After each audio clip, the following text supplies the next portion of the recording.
Yo, what's going on, guys? And yes, a crazy little trade that a lot of you probably did not expect happened just now. The Clippers trade Norman Powell to Miami.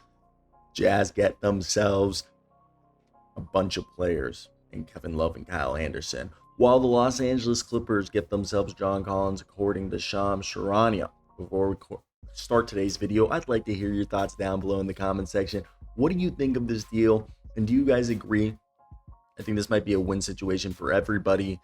A lot of the deals this year have been a combination of salary cap gymnastics as well as deals that benefit both sides. There haven't been any lopsided deals since the Luka Doncic trade. Now, before we continue, like and subscribe. It'll help out the channel a ton. And as I said already, let me hear those thoughts in the comments. I'd like to hear what you have to say. So, what do we know about this deal and what is the exact report? So the Clippers, the Jazz, and the Heat have agreed to a trade that sends Norman Powell to Miami, John Collins to the Los Angeles Clippers, and Kevin Love, Kyle Anderson, and a 2027 Clippers second-round pick to the Jazz. I wonder if Kevin Love gets bought out or not. The way when I spoke to him, as you guys know, I covered the Miami Heat for USA Today Sports, hoopshype.com, and as my conversation with him, same thing with Kyle Anderson. Kyle Anderson's family still lives in California, so I wonder if they're both buyout guys right there, but they could be veterans. I know Kevin just had his second child, and I wonder if well, when we spoke there, it seemed like he was going to just end his career in Miami.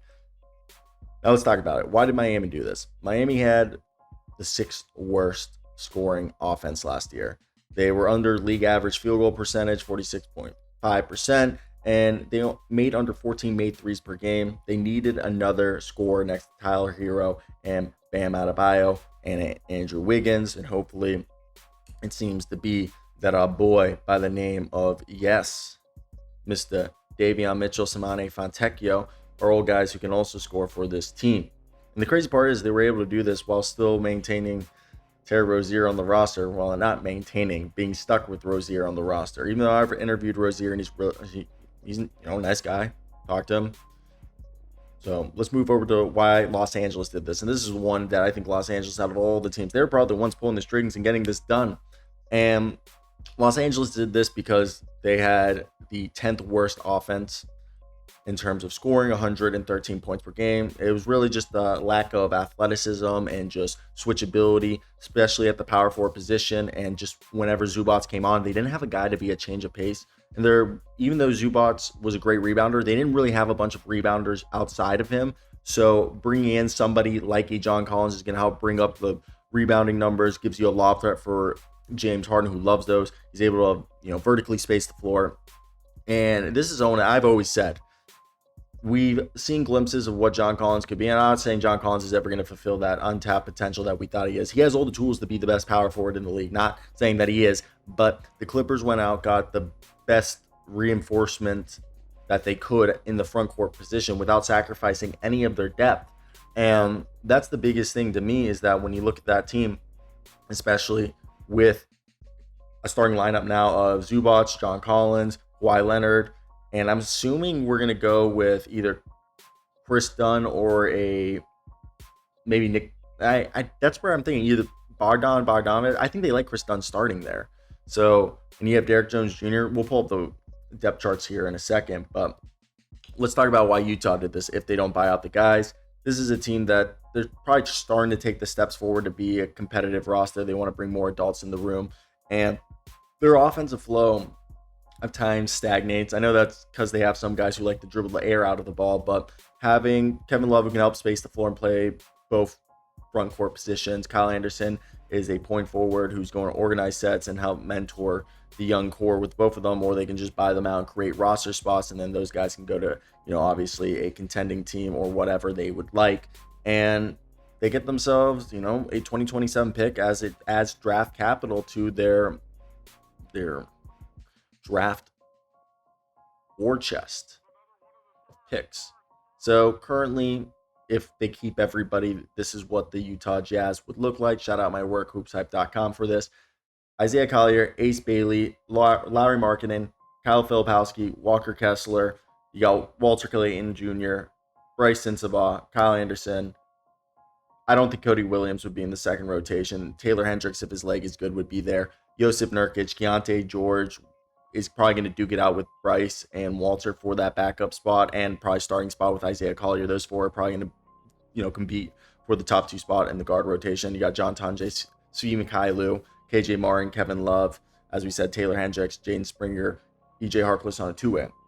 While the Heat now, this is their team: the Tyler Hero, Andrew Wiggins, Norman Powell, Bam Adebayo, Khalil Ware, Davion Mitchell, Haywood Highsmith, Jaime Jaquez, Samane Fontecchio. A lot more scoring on this team, a lot more size, a lot more veterans.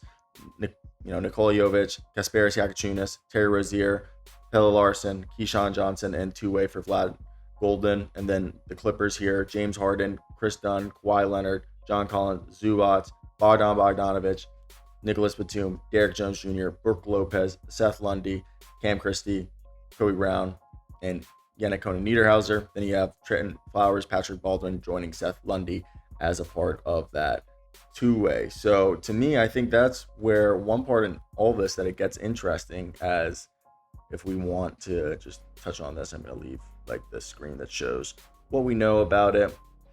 And I think this is a solid deal.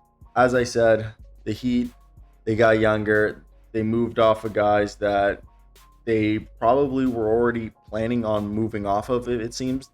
And with a trade of this magnitude happening, I wonder if they sit here and they wonder, okay, John Collins, and I really do believe that this is a deal that probably Utah fixed up, and not Utah, my apology. The Clippers wanted to use Norman Powell to get somebody. John Collins was someone that we actually had done in multiple of the Clippers previews as someone that they should target. And the way that it works is, to me, first off, the Clippers are now 6.7 below the first apron by swapping Norman Powell for John Collins. They have 5.3 million remaining of their mid-level exception. And this is a team that now is super deep in the front court. Shout out Yossi Gozlin for that.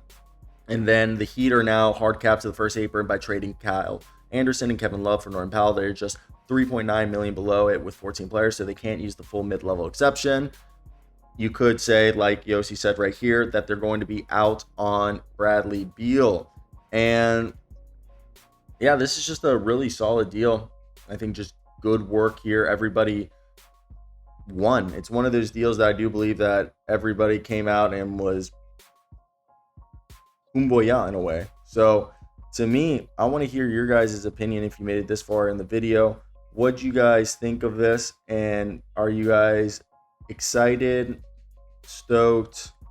Let me hear your opinions about this. And yeah, I wonder if the biggest thing with the Jazz, if they're going to keep them. But for the Clippers and Heat, I think this was a great deal without having to give up too much.